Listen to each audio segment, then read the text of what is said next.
know, bringing smiles to the world. We're hitting first base. Marty Lurie with friends. Home run, you know the ways and the trends of stories, all with the mitch of the block. It's Marty and Friends.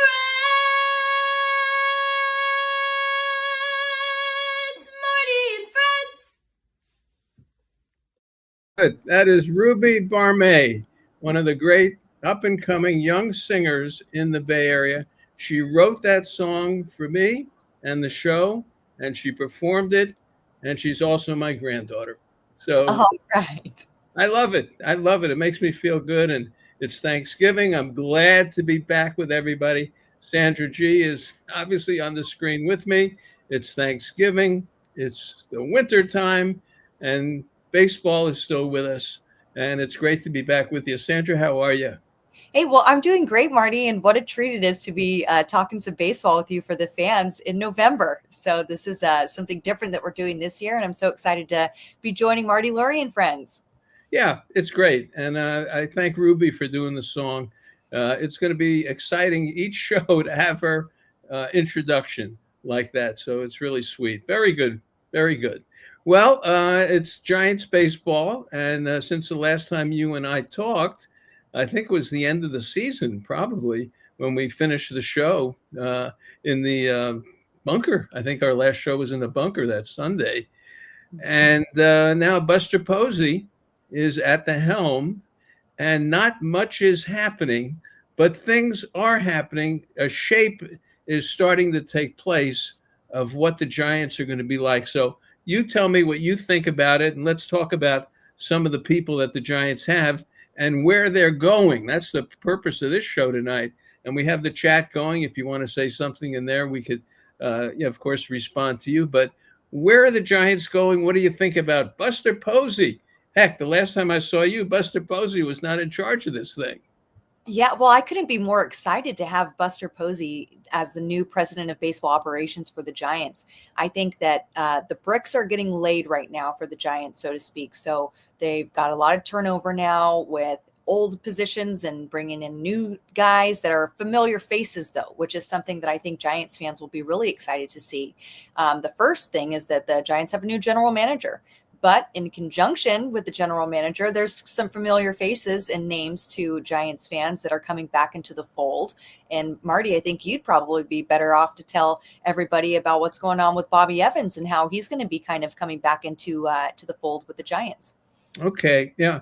You know, the point of Posey being here, the Giants needed to get the goodwill of the public back again. And look, Farhan, for his 5 or 6 years, whatever it was, every time he did something, he sort of stubbed his toe. And the Giants needed to get the fans back. They needed to feel good again. And what's better than Buster Posey? You know, the future Hall of Famer, the great catcher and all that stuff. So they bring him in. Now, we have to remember, and I said this at the press conference, he can't play. You know, he can't play. He's in charge of baseball and business operations. So he's never done this before. Now he's got to put his staff together. Now, they haven't made any trades. They haven't done anything yet. We're going to talk about that. The winter meetings are coming up in a couple of weeks. So I wanted Billy Owens to be the general manager, the great scout, the great evaluator of talent for the A's, but it wasn't meant to be. And I understand he went through the process and it didn't happen. But Zach Minazian is the general manager. And Zach is a baseball guy. And I've known Zach for years. When I first started in '96, Zach's father was the clubhouse guy for the Rangers. And Zach and his brother Perry, who's the general manager of the Angels, they used to hang around the clubhouse throwing socks at each other and stuff like that. But Zach worked with the Brewers. He worked with Doug Melvin, who was there at that point, the general manager. And he's a true baseball guy.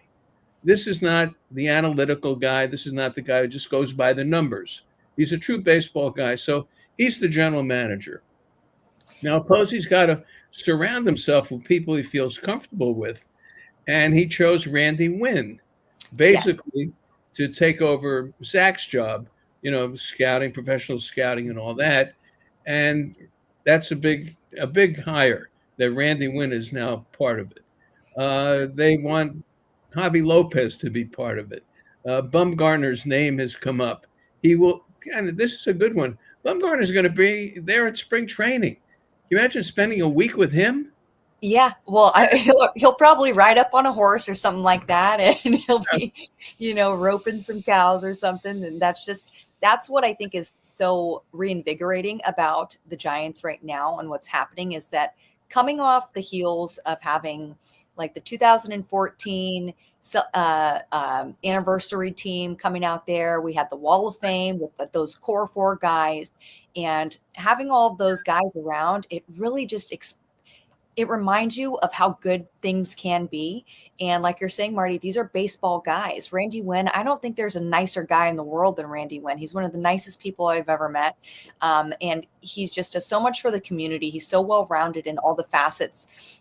Started with the Giants back, and I think it was I want to say it was like 2012 or 15. He was an outfield coach and base running coach. So he started there. Then he was an assistant or special assistant to the GM in 2017 and 18. So he's got a lot of experience. He's been around. He's a winner.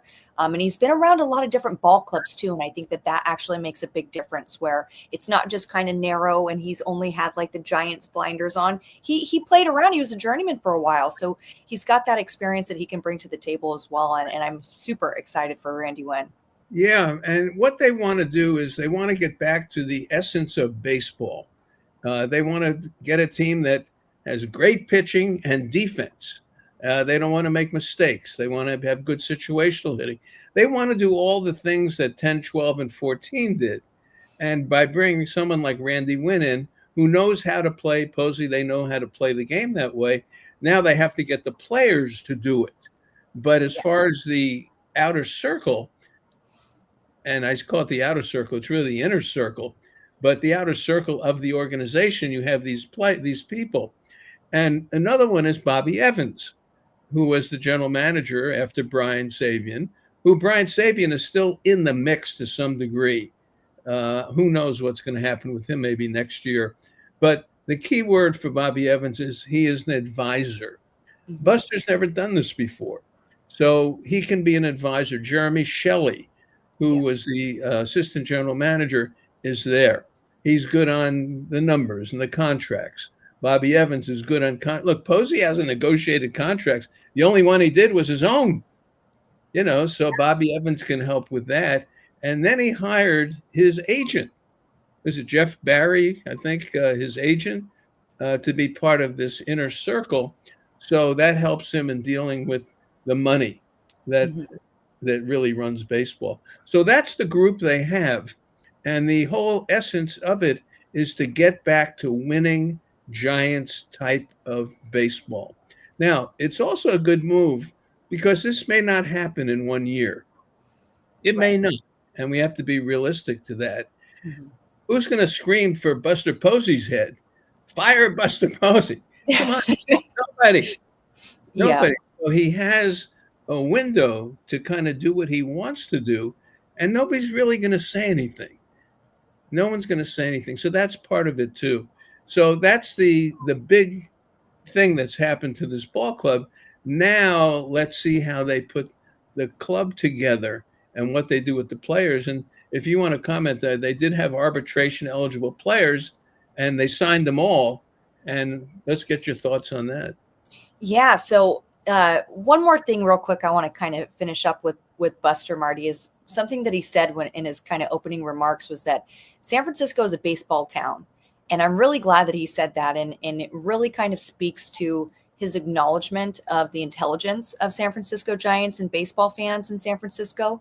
And so I think, like we're saying, it might take some time, but I think Giants fans are intelligent enough to be patient and know that you're not just going to get homegrown talent like this overnight. It's going to take some time. And then kind of now going into the arbitration stuff. So Lamont Wade Jr. was tendered a contract, same with Tyler Rogers and Camilo Doval. So those are three kind of big question marks for the Giants, but they did tender them contracts. So it's going to be interesting to see what happens and how those three players specifically formulate over the coming weeks and months. Well, they're assets. And as you point out, you couldn't let them go. Right. Yastrzemski, look, you're not going to win a World Series with Mike Yastrzemski. I just don't think that day has passed. I don't think you're going to win a World Series with Lamont Wade. I don't think so. Duvall has great ability, but he melted down last year. Rogers, at some point, and I say this so often, with relievers, get rid of him a year too early, rather a year too late. And Rogers fits into that for me. So they have assets to work with. And when I saw them re-sign Yastrzemski for $9 million, whatever it was, I thought of the Braves. Braves need an outfielder. Acuna's hurt. Kalenic is, he's so-so. They could trade for Yastrzemski until Acuna comes back. They got Michael Harris as well.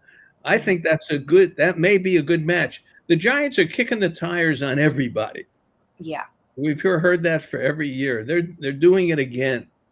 But I think Yastrzemski has a spot with the Braves. I think there could be a match there.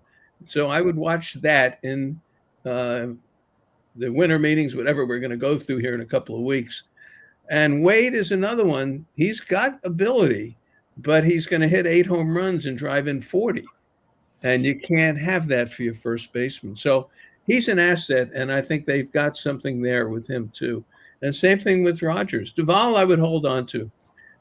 Duvall, this is why we're doing the show, because the winter meetings are coming up. The Giants haven't kicked the tires on anyone to buy anyone. That hasn't happened yet. So Duvall has some value, some trade value, and that's a possibility that Posey could make a move there. So that's my thought on the arbitration guys. Yeah, it's going to be a really big puzzle for the Giants at this point, and I haven't really seen kind of any really idea of what the Giants outfield is going to look like this next season. And of course, we're here in November, Marty, and thinking already about the starting day lineup. I can't help myself, but I think that with what happened with the injury to Jung-Hoo Lee last year really was terrible. And then Soler and the free agents and incoming new Giants that ended up not really panning out the way that we had expected, especially with Soler was a huge disappointment. I remember being on the patio with you, Marty, in the first opening weekend of the season last year, and I thought he was going to be leading the Giants in home runs. You couldn't have told me otherwise. And so that was a major disappointment. But I think looking now at what free agents are available, it's going to be interesting to see what happens, because it is kind of slim on those middle infielders, which the Giants desperately need to fill those spots.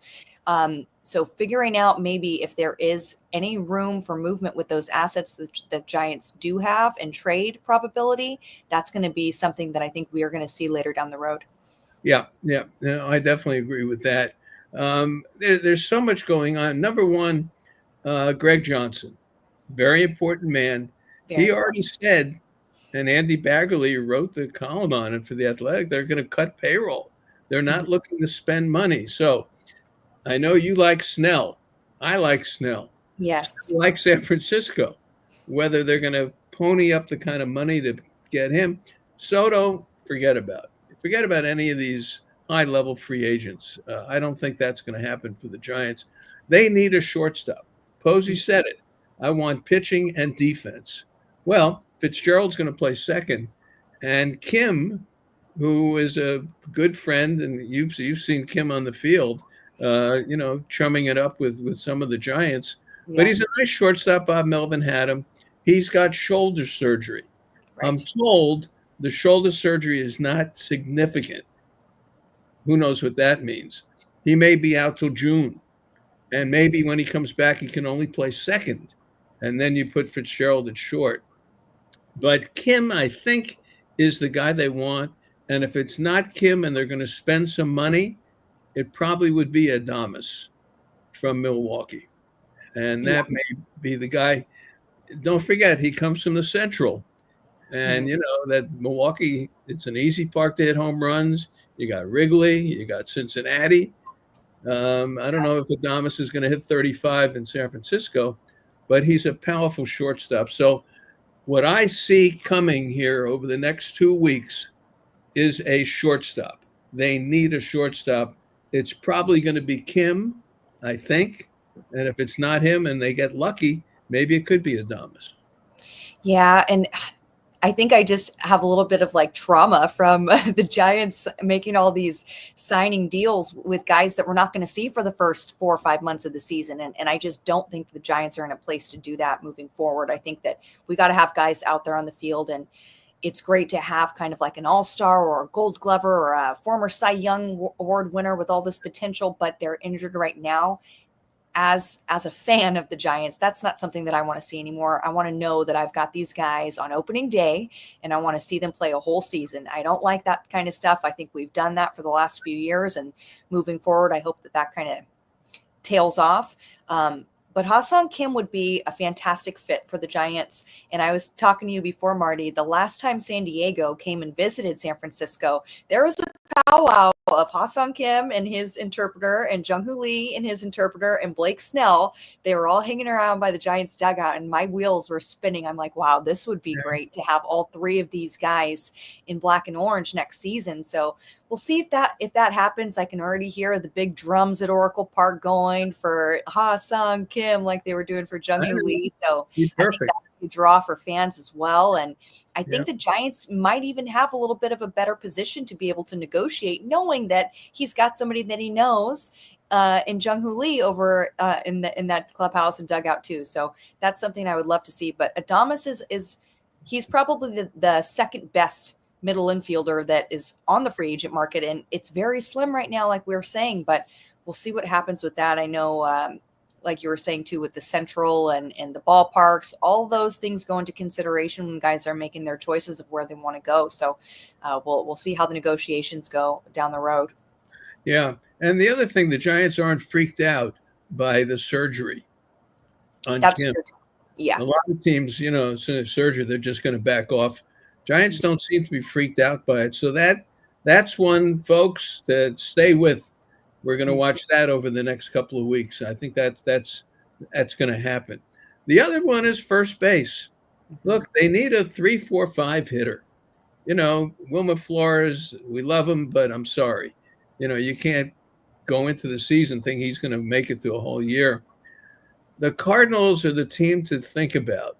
The Cardinals have said publicly they want to get young. They're retooling it, they call it, and all this kind of stuff, which means Goldschmidt is not coming back there. Mm-hmm. Goldschmidt could play for the Giants for a year. He's that pitching defense guy. He's a great defender. He can hit.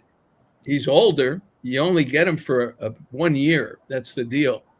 And I think you could see the Giants go after Goldschmidt. The other one, the name that's come up a lot, our dear Katie Wu from The Athletic wrote a great article about Arenado. Mm-hmm. And they want to trade Arenado. They're willing to eat the money. And Arenado's willing to go to first base.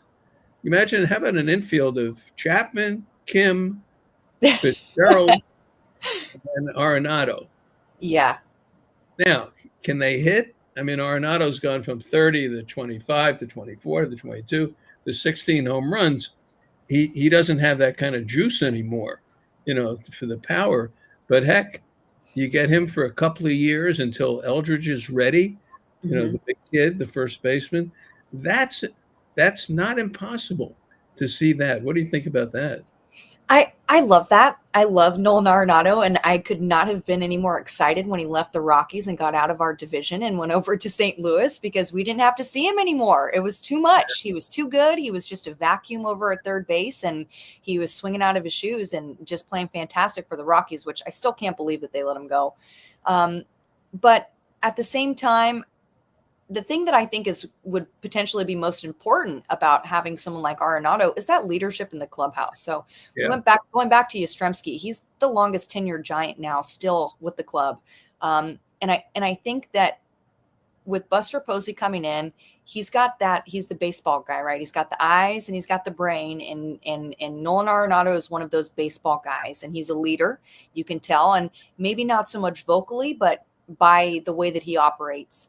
And I saw that with Chapman too right away. He might not be the loudest guy yelling at people or getting on anybody, but you see him running up the bleachers and you see him running up the stands before games and getting his work in and doing all those things. So I think leading by example, having somebody like that in the clubhouse, I don't think could be a bad thing, especially when the Giants are preaching defense is going to be winning us ball games moving forward.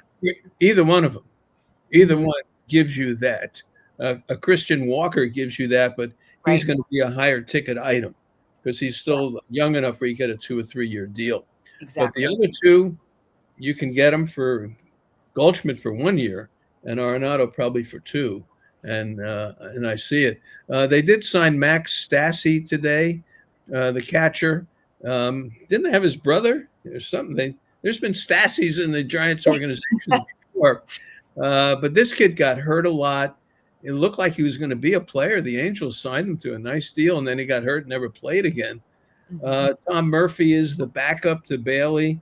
Stassi is a minor league contract, so keep that in mind. Yeah, we'll see. And I have a question for you, Marty. Are the Giants kicking themselves for letting go of Joey Bart? How do you feel now as we're sitting here at the end of November of 2024? Joey Bart needed to play. He needed to play. He wasn't going to play over Bailey. Not in that regime. With Craig Alberniz, the catching guru, with Farhan. They didn't take to Bart. He was not going to get the job over Bailey. To do something with Pittsburgh, he had to play. And once he played, he started hitting a little bit. So, no, I think Bart, thank God, got a good job, and he showed that he can do something, and good for him. Well, something we haven't talked about, Marty, is the Giants. There's some new hardware in the clubhouse. There's 2 gold gloves that are going to be making their way, and with Patrick Bailey and Matt Chapman both winning gold gloves in their respective positions just a couple weeks ago. What are your thoughts there? Yeah, well, look, Chapman was fabulous all year. They signed him. They need him. He's a spokesperson. You've described him in the clubhouse. And Bailey is still, he's a great catcher, and he frames everything and blah, blah, blah. We know what he does. The throwing got better towards the end of the year. But, boy, the hitting, he was Mr. O for August. Yeah, his other months he was okay, but August he was like, he hit like 4 for 98. So he's still got to prove a little more with the bat, but he's really good. And again, Posey wants pitching and defense to have Chapman in the corner, who is fabulous, and Bailey behind the plate, obviously fabulous as a Gold Glover. It means a lot. It means a lot. I'm thinking of the outfield. Again, you got Ramos out there. You've got Lee coming back. You've got the left-handed kid who had all the home runs. I forget his name. He was the rookie, and he struck out 1 million times. But they got that kid running around as well. But Matos. I was not Matos. This is the left-handed. I can't remember his name. But it's wintertime. Come on, I can't remember everything here. Tyler O'Neill is out there. He is. What about making Tyler O'Neill the DH, or put him in left? And if you made the deal on Yastrzemski and you got a pitcher back from the Braves, and you get a minor league pitcher back, put O'Neill out in left, and you got the center fielder, Jung-Ho Lee, and then you got Ramos in right. That's not so bad. Tyler O'Neill can reach the seats too. He's out there. I mean, I love Yaz. He's one of my faves. McRae, Granddad. Thank you very much, McRae. Thank you. Oh, I got to check in on the comments. I forgot about this. This is cool. We're here live, and we got comments going on. Yeah, Ryan. Ryan's. First of all, I want to thank Ryan. Ryan does a great job of putting this together. I can't tell you. I'm so happy to work with him, and he put Ruby's song together on the screen for us. And he just does everything. So, Ryan, any comments that you want to highlight for us or let us know? We can comment. Osterhaus, love you guys are back on. So we love it too. Come on, we got a whole winter here, to do this. We got 2 weeks the winter meetings. And Dan Cocamiglio, who just went over 3,000 subscriptions on his network. Wow. Yeah, Dan is good. I'm gonna be on with Dan. We'll have Dan on with us. Thank you, Dan, for being there. But you look at what's out there. There's going to be a lot going on over these next few weeks. We haven't talked pitching yet. Let's talk a little bit of pitching. Let's do it. You got Logan Webb, you got Robbie Ray, and you get Hicks. What are you going to do with Hicks? What is Buster Posey going to do with Jordan Hicks?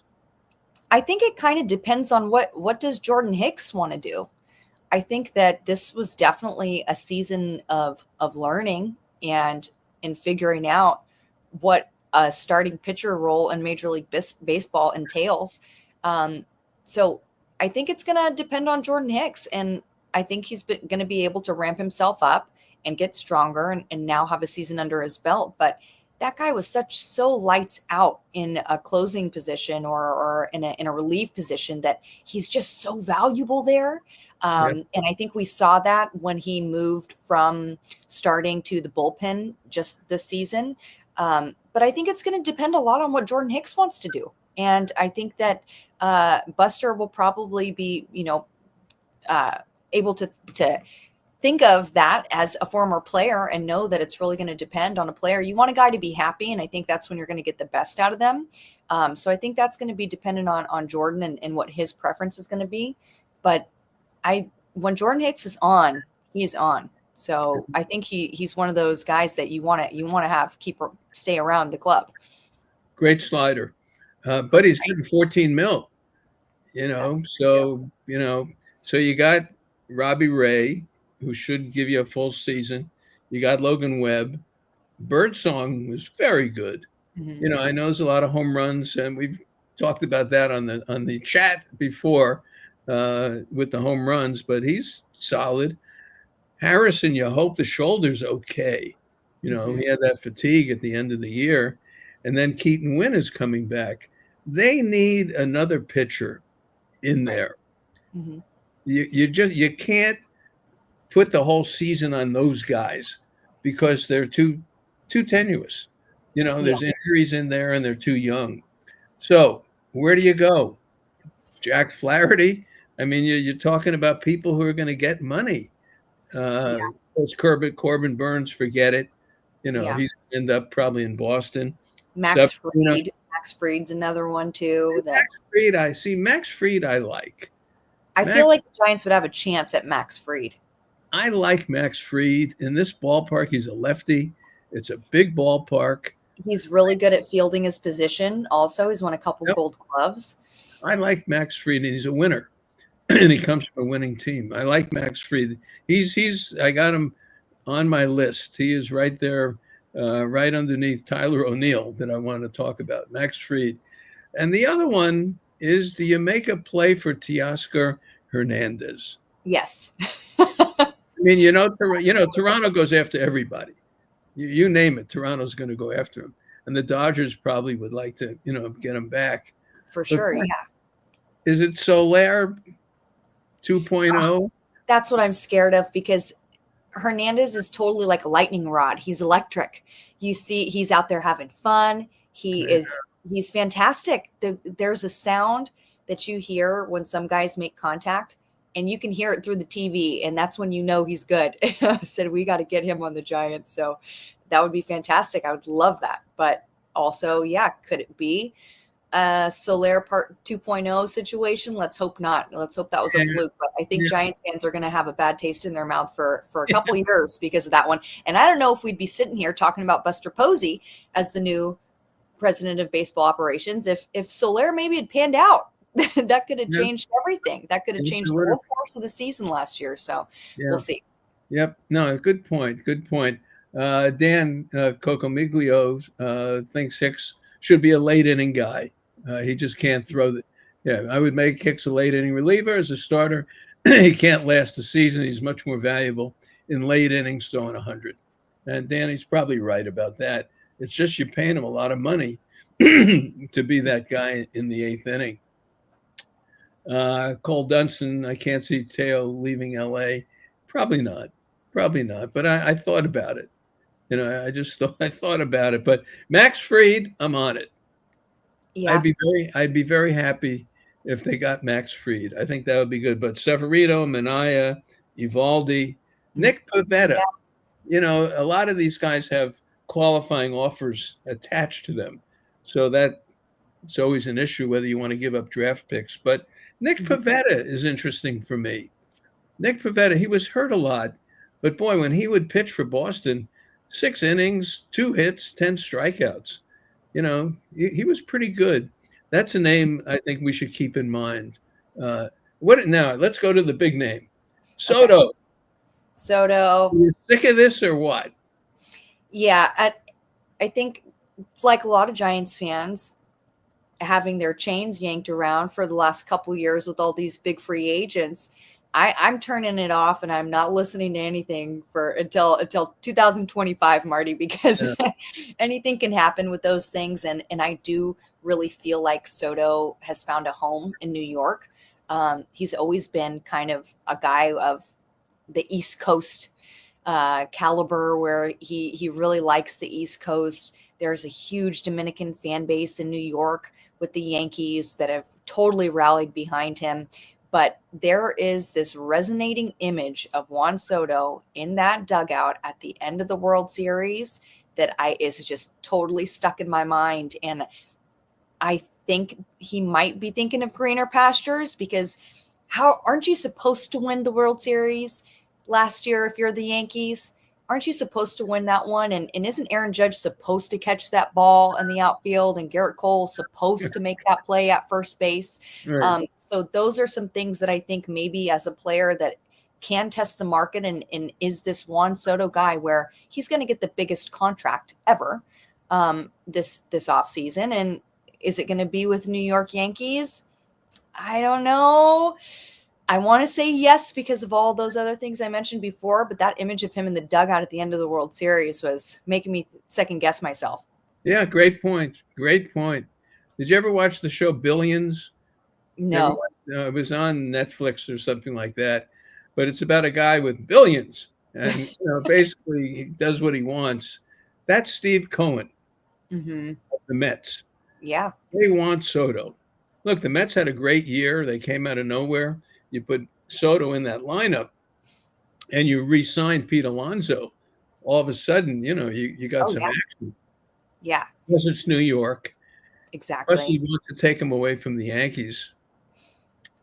I think it's the Mets. If he goes anywhere, I think it's the Mets. And I think that kind of backs up that whole New York aspect. He's on the East Coast. Same city, different team, National League. I won't look forward to the Giants pitching staff having to go up against him more often, but I think Soto, I think he tests the market, Marty. I really think he does. Yeah, Dan He's says so young. He's so young. Dan wouldn't be surprised if he ended up with the Dodgers. I guess that could happen. I'm never going to say it's not a possibility with the Dodgers at this point. So, but I think it's the Mets. I think Steve Cohen will get him. I think he wants him. And when guys who have billions, not a billion, but billions. Well, Marty, if Soto says no, Cohen will just add another zero to it, and then he says yes. That's the deal. Seriously. Yeah. So I'm sick of it too. The pitcher Sasaki is coming out. Yes. And everyone says he's going to the Dodgers, to be with Ohtani and Yamamoto and all that. He's interesting because he's a youngster, so he gets to sign for international money. Mm-hmm. So it's like signing a guy for 3 years, then he arbitrates and blah, blah, blah. But what would happen after the first or second year? They would sign him to a huge contract if he's any good. But that's an interesting one to watch too, to see where he ends up, to see if he does go to the Dodgers, which, we've seen enough. Walker Buehler, I mean, he was fabulous. He could end up with the Yankees. This winter meeting thing, I'm glad we can do a show maybe next week. Certainly during the winter meetings, we'll try to do something. There's a lot of moving parts here in baseball. There are, and I think that something that I've seen and kind of picked up on across Major League Baseball over the last few seasons is that you kind of do see guys wanting to go somewhere where they're going to be happy, where like their quality of life is going to be better. They've got good teammates, they're having fun. And I think that that's something that's really going to be a draw for a lot of these free agents, where maybe they're not going to just go for the money, where maybe before they did, where they actually want to go, they want to play for winning teams. They want to be on contenders. They want to have a good manager. They want to have good teammates. So we'll see what happens. But like we were saying with Hassan Kim and maybe having a buddy over here in the Giants clubhouse could make an impact on his decision making. I think that goes for everybody across the board. There's relationships and guys know each other from wherever it is in college and other teammates saying that they're good guys. So I think that does carry a lot of weight. Yeah, and it's the money too. It is the money. It's always follow the money. And it wasn't Jerry Maguire. It came from Watergate. Follow the money, as we remember in Watergate. But that's where it usually comes down to. How about Bregman? His name came up for the Giants. They're not going to pay for Bregman. They don't need Bregman, really. But he's willing to be a second baseman. But Boris wants $300 million. He wants like Machado money for Bregman. I mean, come on. Are you kidding? Yeah, maybe a couple years ago, maybe, but I don't think this offseason. I think that's a little bit crazy. And then at least he's a position player where Boris isn't going to hold him until the week that we're into spring training. And I think that also, maybe we can talk about that, Marty, is like the landscape of free agency. How do we envision this changing after knowing what we know from last offseason, especially with pitchers, starting pitchers specifically, being able to get into their routines, build up their tolerance and their pitch counts to be able to make an impact on opening day. Yeah, it's funny.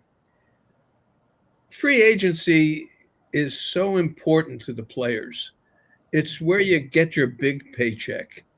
They're not going to agree to anything that shortens that ability to get their big money. Yeah. And I know it's frustrating for us. Not that, and thank God the Giants are not in the Soto mix. They're not talking about any of these big names to drive us nuts. Really, thank goodness. But the players need that window, because if you take that window away from them and give them a hard deadline, the owners will never pay. They'll wait till that hard deadline and give you their offer and say, take it or leave it. The players will never agree to that. They need this large window. Unfortunately for us, it's very frustrating. Now, it's not for the Giants, really, because they're not in the middle of it this year. But for Aaron Judge and Ohtani and all the BS we had to go through with them, my God. And then the letdown when you don't, and you knew it wasn't going to happen. Come on. Certainly in hindsight, you know it. And but you knew it when it was happening. So to answer your question, I think it stays the way it is. I think they work it. I think there'll be some pressure on baseball, maybe on the owners, to kick in the money earlier and not hold it to the end. But I think that's where we're heading. Yeah, that's where we're heading. We'll see what happens. There's a lot of big names out there, Marty. No, I know. And I was Have we even talked about Pete Alonso? Yeah, we haven't mentioned Pete Alonso yet. To see what happens with him. I know. Carmen wants 2 Pete Alonsos. Yeah. Would you want the Giants to get involved with Pete Alonso? Well, now that you got Eldridge down the pipeline, I think that kind of slows down the train a little bit for needing a major first baseman solution. I think, like we were saying earlier, if Goldschmidt's available, if Arenado's somebody that's going to be open and willing to move to third base, I think Arenado's probably around 35 right now too. So that I get when did Ripken move over from third? Yeah, probably somewhere around there. Yeah. So yeah, it happens. Crawford, 4 or 5 years ago, I said to Crawford, how do you feel about playing third base? So he looked at me and said, are you crazy? I'll never play third base. Well, of course, he couldn't play short anymore, and that was the end of his career. But it happens to all of them. Buster Posey could have been our first baseman right now, for all we know, if he wouldn't have hung him up. Yeah, the Eldridge thing, I mean, he's so young, and you just had, and I know the trend in baseball is to give young play. This is something the Giants are not going to do. You see, now I think there was a tendency before to rush people through the farm system. Now, they're going to want to get athletes, but they're going to want to get people who can really play baseball. And to do that, you may need 800 games in the minor leagues. Yes. You Yeah. may need so many at bats. Eldridge is going to fall into that. I think there's going to be a lot of failure with him along the way. I think they'll take their time, which brings me to Alonso. Unfortunately, the Giants have a first baseman coming up. If they didn't, then Alonso would be an interesting pick. Yeah. Yeah. I think something that you just said that kind of perked my ears up was talking about the innings and being patient with these young guys. And I'm just so excited. Back to Randy Wynn. He's the guy. He's going to turn this. He's going to right the ship and make sure that homegrown talent becomes a thing again in San Francisco. And he's got the eyes for it. He understands so much about innings. And I think something else that he's really in tune with is that you have to fail. You have to know how to come out of slumps, and you have to know how to fail. And I think that with some of the younger guys, it can maybe mentally be harder on them physically than it is to be performing at such a high level without having experience and challenges of going through slumps. How do I get myself out of this? What's my routine? What do I do? Who do I talk to? Who do I work with and work on that's going to be able to build me up out of wherever I'm at in a slump or just in a different headspace? And I think that's something that's going to be so beneficial for Eldridge, and that he's the golden gem right now for the Giants, that we really got to take care of this guy because he's the future on that corner for the Giants moving forward.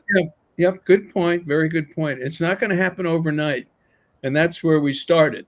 That's why Posey's here, why Randy Wynn is here, why this whole advisory crowd is here of people we know. But Mike Vale brought up a good one on the comment section on the chat. Mike Trout, you haven't mentioned him yet. Mike? Let's face it, he's with the Angels. Zach's brother is the general manager of the Angels. A little sibling deal. Why not? Why not? That would be the first time ever. Right? Why not? Mike Trout would not shock me. And you can tell me what you think on the chat if you want. But Mike Trout would not shock me, and I could work with that. There's all upside to Mike Trout. I honestly think so. And he's been riddled with injuries in his lower half, and he's getting older and all this stuff. But when you've got Mike Trout, you've got him. And I think now he's going to be recovering. He's going to come into this next season full steam ahead. And I think we're going to see a resurgence of some kind for Mike Trout. He's a player. He's a ball player. They want players. He's got every tool. They want the Chapmans of the world. And that's the essence. So Greg Johnson, don't spend a lot of money. That's number one. Number two, Posey with all his crowd. Baseball, highlights, pitching, defense. We want to teach them in the minor leagues. We want a team. Look, we want Renteria at short. Did he have great numbers? No. But was he a great player? Yes. Uribe at short and third. Was he a great player? But was he a star when it mattered? Yes. Freddie Sanchez. They want players like that. They want baseball players. So we just have to be patient. But I'm waiting for them to fill the gap at first base, 3, 4, 5. Someone's got to go in there, and at shortstop. And that's what I think we'll see over the next couple of weeks. I think we'll see that. Yeah, it's all coming together, Marty. The pieces are coming together. The new front office is getting it rolling and moving, and we'll see what happens. Yeah, Garrett Crochet, the White Sox. He's going to the Phillies. He's going to a big team. He's not coming here. Luis Robert Jr. Not impossible, but fundamentally maybe not the guy they want. He's never kind of made it for the White Sox. We've seen him. This is, again, I go back to the Soler stuff. You're looking at a great athlete, but is that going to be the guy for this team? You need players for this team that you could build with for 2 or 3 years. And maybe Robert's not, if the White Sox want to get rid of him, why not? But you don't want to bust up your farm system for one guy right now. Mm-hmm. Not when you got the Diamondbacks ahead of you, you got the Padres ahead of you, and you got the Dodgers ahead of you. So you got to be realistic. I always say, look at the competition in your division first, then figure out how crazy you have to be to compete with it. And I think the Giants are a little bit away from that. Yeah, it feels out of reach right now in November. The end of November, it does feel out of reach, especially coming off seeing the performances from the Dodgers, of course, and then the Padres, who they were the Dodgers' kryptonite, but they blew that one. So unfortunately, that didn't work out for Giants fans, and we have to deal now with a Dodger World Series that's not the 2020 Mickey Mouse one, but I think it does feel out of reach. I think a couple starting pitchers and somebody filling that gap in the middle infield, I think that does the trick, to be honest. Especially coming off of 2 Gold Gloves. And the last time I think the Giants had a pair, and it was a trio of them, was Panic, Crawford, and Posey. And that was in, I think, 2016. So that was the last time that we had multiple Gold Gloves on the diamond for the Giants. So it's exciting to see that sort of stuff starting to happen again. But like we're saying, it is a little out of reach, and there's a ways to go. Well, I think we'll see Crawford in spring training. I absolutely think we will. We'll see Pablo in spring training. We're going to see Mad Bum in spring training. It's going to be pretty interesting to see what's going on. Now, this is our show, and it's Marty Lurie and Friends talking baseball. We're going to try to do one each week or every other week. It's a winter time. Then during the season, we'll do one once a week. In the middle of the week, we'll do a show like this. It's going to be fun. But Rick Robin has been a very loyal sponsor of ours, and he's our first sponsor for this show. And it's Rick Robin Construction up in Napa. So, and I do have the commercial that we played on KMBR a million times. So I want to play it here. So Ryan, can you play the Rick Robin commercial? It's been a pleasure working with Rick Robin this year. Rick Robin, ROBBEN, NapaConstruction.com. Rick, the last time you were on with us, you told us about kitchen and bath remodeling, but there's a lot more going on up in your area. Yes, there is. ADUs, auxiliary dwelling units, which are known as granny units. We can do your existing garage, attached garage, even building a new unit in the back. And so what we do is come out, bring our architect out there. Such a great thing. No sewer hookup fees, no water hookup fees. So that's what we do. Rick, how does one start the process with you? How does one get in touch with you? You call Tammy, 707-332-7575, 7 days a week. Rick Robin, ConstructionNapa.com. Rick, the thing I like about this, no problem for me. You come out with the plans, the permits, everything is in-house, no fees, and you get a new unit that you can rent out and get money back on your investment right away. I like it, Rick. Thanks, Marty. Love talking to you. Rick Robin, ConstructionNapa.com. It's been a... Very good. Thanks. Yeah, that's Rick Robin. He's won 1 million awards up in Napa. He does a great job. But River Islands will be part of the show.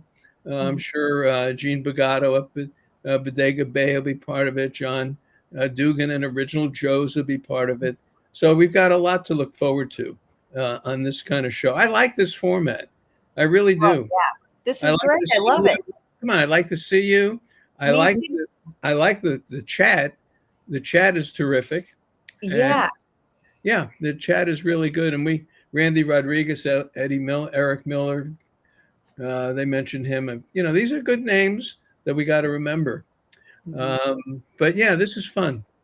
This is fun to do, and I'm glad to do it. And we have Ruby Barmay with our beautiful song of introduction, which is fabulous. Yeah. And Ryan, thank you for getting that on there.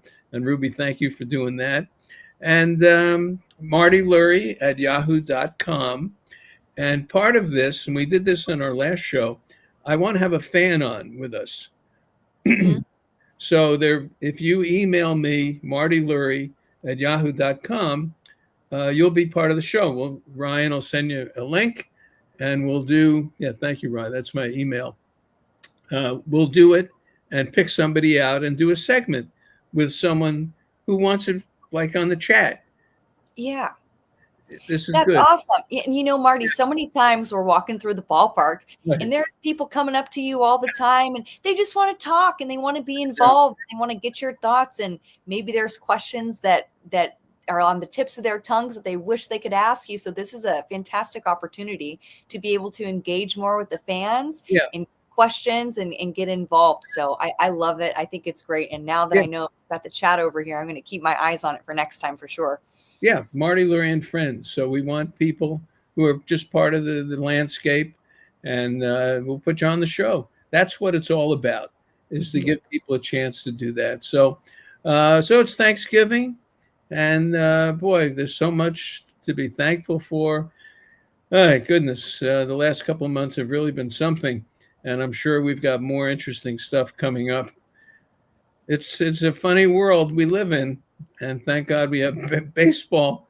As goofy as it all is, baseball gives us some anchor that we all can talk about and enjoy. Doesn't matter who you are or where you come from or all that. Dan says, put up Dan's tweet there. Yeah, NorCal Sports Network at 8 o'clock tonight. We'll be discussing the Giants, their need to pick a lane, either be a contender or rebuild. Stop with the middle of the road 500 type club. Well, Danny, we'll talk about this, but I think they're not going for it. And Greg Johnson said it. They're not going to spend a ton of money. So I think it's Posey getting the kind of club he wants and having the advisors around him that understand that type of baseball. So that's what I see. But this Mike Trout thing, it's not bad. Isabel, what did you say? What did Isabel Ibarra say there, Ryan? Said something about Mike Trout. Mike Trout, the Angels are so dumb. As a Dodger fan, the Dodgers 2020 World Championship did count. Every major league team has to go by the same rule. All right. Well, Isabel, I'm not, that may be the one thing out of this whole thing tonight. I like the Mike Trout idea. I like the Mike Trout idea. Designated hitter. Why not? Save the legs and add some pop. And now we know right-handers can hit home runs. So Why that not? opens the door a bit. Okay. I can work with, maybe that's the best thing we did tonight. That's a good one. Yeah, that Max Fried is my new now favorite. Get Max Fried. And don't overlook Tyler O'Neill. We'll see. He's the strongest guy in the world. He looks like, one of those weightlifter guys. Well, his dad was a Canadian champion bodybuilder. So he's got that going for him. Yeah, and for the Red Sox, he hit the ball pretty good. It's Fenway. But again, you need 3, 4, 5. But to answer Danny, and Danny will do a show tonight, they need to pick a lane. I think Posey picked his lane. And I think if you listen to what he says, that's where he's going. All right. Anything else you want to say, Sandra? No, Marty. Well, I just want to say thanks for having me on, Marty Lurie and Friends, my first time. And it's so great to see you, hear your voice, see your face, talking ball in November. So that was a real pick-me-up from this rainy weather that we've been dealing with. And I've got visions of spring and being back at the ballpark with you sooner than later. I know. Well, you know where I am. And once it's January, you can hear the bat hit the ball. I can't wait. Down here, it's nice and sunny, and you think baseball. You really do. So I'm glad we could do the show. Ryan, you did a great job. Thank you so much. You, Ryan. Yeah. Well I subscribe. I know Danny and Larry Kruger and Damon, they go nuts on the subscriptions, but you should subscribe, and then you'll know when we're on. Then you get a notice when we're on. So if you can't subscribe, I think it'd be a good idea to do that. So everyone, I appreciate. I love the chat. The chat's great. I appreciate everyone being with us tonight. Ryan, a solid job. Happy Thanksgiving. Enjoy yourself, and let's just be thankful we're here today, and enjoy our families. And let's think just good thoughts. Good thoughts. That's the way we'll end it. So, Sandra, love you. Be well. and we'll talk the next week or two. Kerry wants to be on. We'll get All him right. back on. So I'm glad to have you on. Me too. We'll love you too, Marty, and happy Thanksgiving to you and all the family. And we'll be seeing you real soon. All right. All right. Have a good night, everybody.